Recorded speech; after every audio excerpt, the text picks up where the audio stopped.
Shivangi recording studio Rajgir. Music by Manikant सुगुन।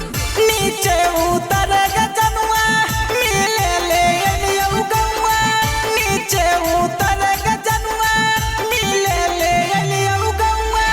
आई त गेलै नया साल गे, आई त गेलै नया साल गे। आगे तोरा से मिलले बिना घरवा जइबौ नदिया, तोरा से मिलले बिना घरवा जइबौ नदिया। नीचे उतर के बोले सोना है पिउनिया, नीचे उतर के बोले जानू है पिउनिया।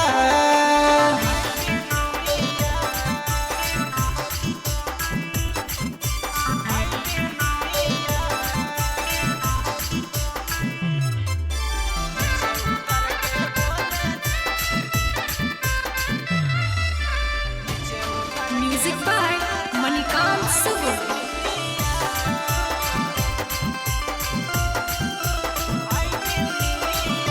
हे गे सब दिना खुश हमारा रखनी गे सोना मागे।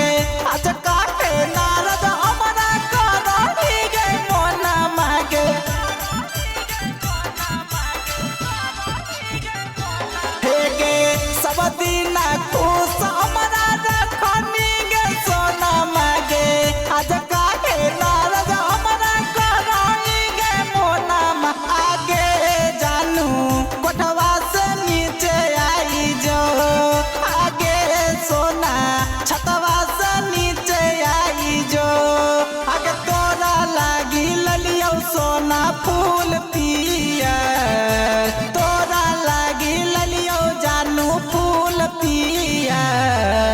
एक बार आई के बोले सोना हैप्पी न्यू ईयर, एक बार आई के बोले जानू हैप्पी न्यू ईयर।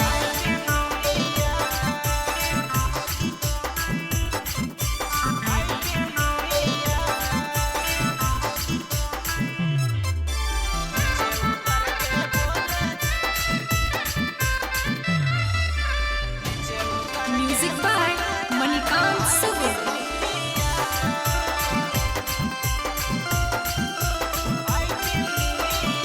हे गे साल भर के बाद आबो है बिनी ईयर गे।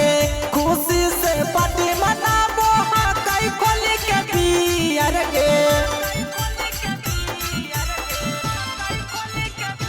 हे गे साल भर के बाद आबो है बिनी ईयर गे।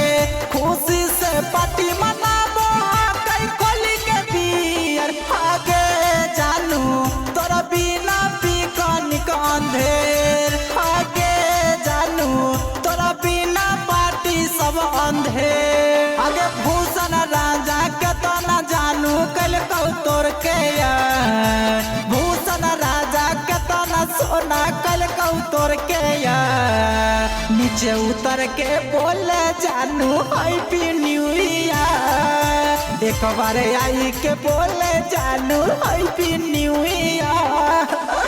बोल देंगे। Shivangi recording studio Rajgir.